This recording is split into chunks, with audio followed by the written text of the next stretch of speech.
All right, so this match, I love this match in so many different ways. Right. It was Good Brothers, FinJuice, and Bullet Club. Oh my god, Juice Robinson. He was so funny. Fucking amazing. Just fantastic. I think he was the one that made the most jokes that night. He was having a good time. Oh, he was having a wonderful time. He was on a roll. Obviously, Chris Bay was really popular here, and I'm surprised that he was the one who ate the pin. Yeah, I'm surprised too. But and the Good Brothers are still the tag team champions. Yeah, they are actually the only people that retained their titles. Yep, just tonight. Spoiler alert, by the way. Well, I think everyone knows. We're just reviewing the show, right? But this match. Here's the thing with this match. I wasn't the biggest fan.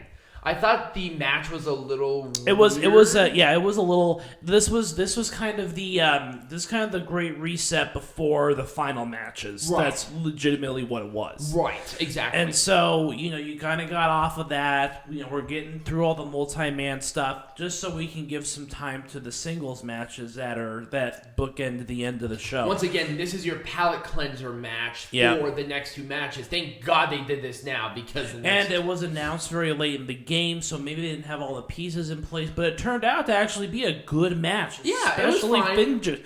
Juice Robinson, man, made he woke the crowd back up, and that was amazing. Oh, that call your shot exhausted people. Oh yeah, so I think that's kind of where that came into play. Right. Was that kind of be silly, make some jokes, get the crowd back into it because they just went through. The person behind us said something to Carl Anderson. It was like, can I get a sour one? And Carl Anderson turns his head, no! And then him and Doc Gallows were like talking about it too. I'm like, wow. That was really funny. All right, let's make this shit majestic again. Here's the one thing that I would have said that would have made this a little bit better. I would have had Josh Alexander do a little bit more to Moose during the match. No. You really think the one move, pin 1, 2, 3, was better than him working his way up? Like the chaos and everything happening. Yeah, we don't need to have another match. Not a long match. Could have been like a minute, 20 seconds or something, and everything would have been fine. No, it was perfect. Right in front of the family, too, and that makes the pain extra special. I don't know. Nope. I feel like that would have been different. No. We're going to save that for our next event, Turning Point. We're going to save that match for Turning Point. Yes. Also, we got tickets to Turning Point, so we'll be talking about that. And we're going to be front row. Now, with Hard to Kill, do you think there's going to be a three-way with Christian, Alexander, and Moose? Maybe. Not sure. I'm not 100% sure. But I can see that. But I know that Christian is going to take some time off. He's going to take some time off? I think so, because he has that shoulder... He had the shoulder tape. Oh, yeah, he had the shoulder tape. Yeah, I did see that. So he's probably going to nurse that back to health. Right. It was probably good enough to at least do this. Give him a couple of weeks. Yep. No problem. Yeah. Not a problem. I wouldn't have booked this anything different. Not a 0.0% difference. Nope. Nothing. Nothing. An amazing match. I would have done... The Good Brothers were I would have done a little bit more build to a match like this. I think that... This was literally booked like 2 days before the event. It was. Which wasn't bad, and then they tried to build a storyline around it. I think that it's time for the Good Brothers to kind of move forward with different people. Yes. This was definitely like a filler because everyone was involved in other things. Right. And, FinJuice, they were involved with Bullet Club. Why are they going for the tag team belts? I feel like this was a thrown together match. It was. And that's kind of what I did not want. Yeah, it was a thrown together match. So I probably would have done something a little bit different. If they wanted to do this match, build to it. Because the Good Brothers were like, oh, why are we here? We should have a match there. Okay, let's just throw this together. No, I don't want that especially with a title match. Right. If it was not a title match, I wouldn't have cared. Right, but... I would have really pushed for other people, and I would not have had maybe some of the older guys like Dale Torborn. It was not necessary. Well, they tried. They tried to get Adam Scherr. I would have had like Willie Mack or something in there. Right. It's fine if you had like people that were in your roster go for this opportunity. Like it was not that bad. No, like, come on. No. Have some women in it. Like, let's spice it up a little bit. Like, come Right. on. I mean, you already had them. Might as well put in more. Right. That'd have been cool. Mm-hmm. No. I want to do something stupid. I'm not sure if I would do anything different with this. No, I don't think so. They had a good rivalry going into it. With Rhino You're establishing a great tag team, possibly going for the tag team champions. Wink, wink, and nudge, nudge. Exactly. Because it's already done with Violent by Design Right. and with Rhino and Slater. Right. Or Heath, excuse me.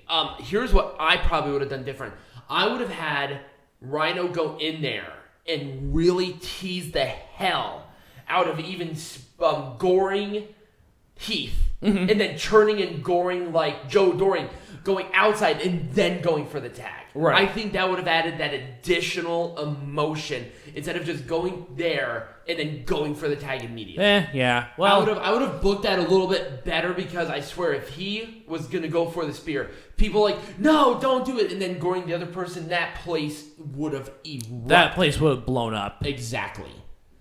I wouldn't have done anything different. No. I think the triple threat going into it was great.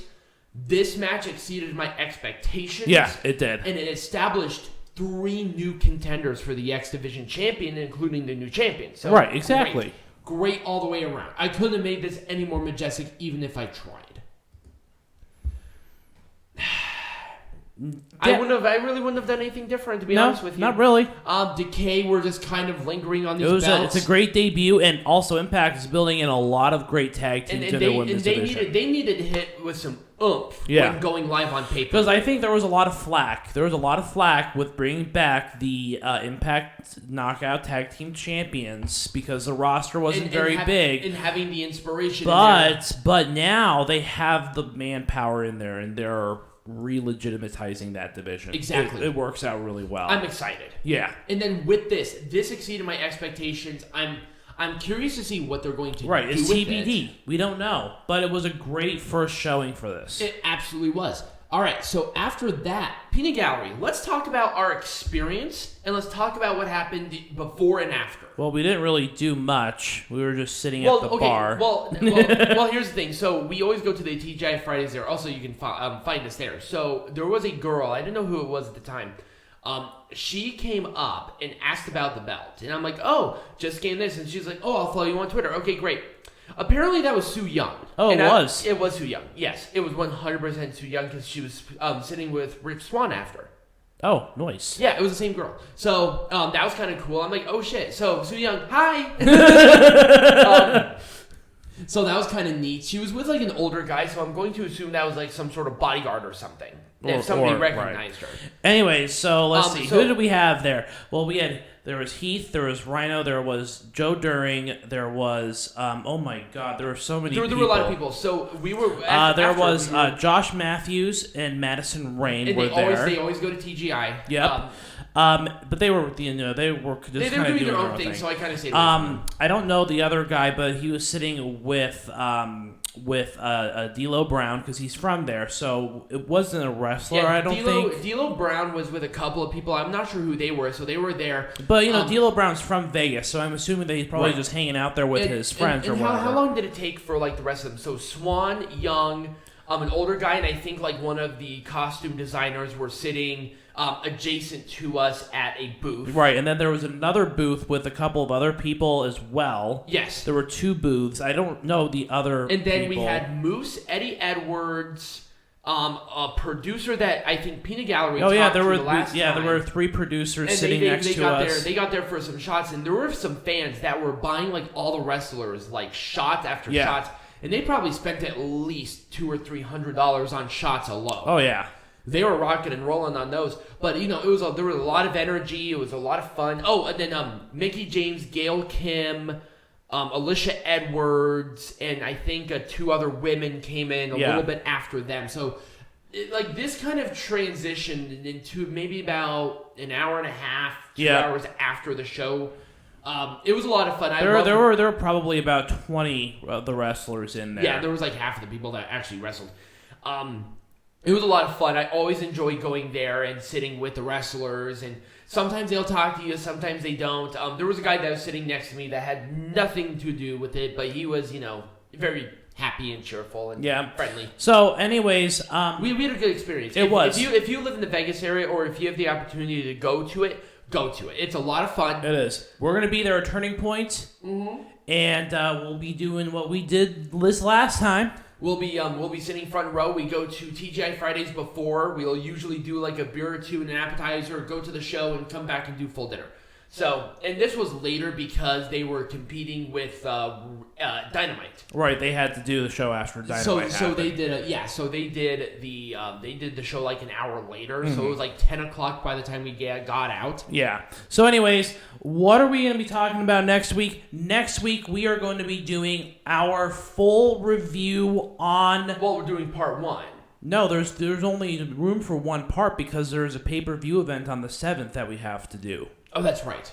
So we are going to be doing the entire season of Dark Side of the Ring.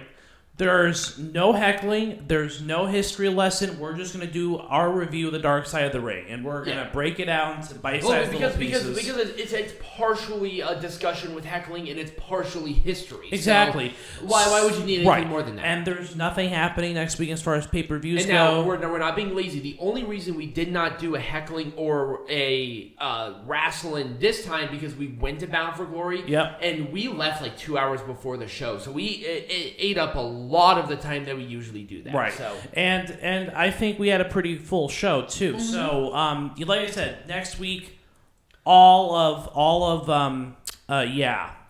so we'll do all of Dark Side of the Ring. So if you guys did enjoy this, remember to like, subscribe, follow us. Let us know what you thought. Were you at Bound for Glory? Did you watch Crown Jewel? Let us know what you thought in the comments down below. Share it with your friends. Become a patron. Links will be in the link tree down below. And as always, be majestic.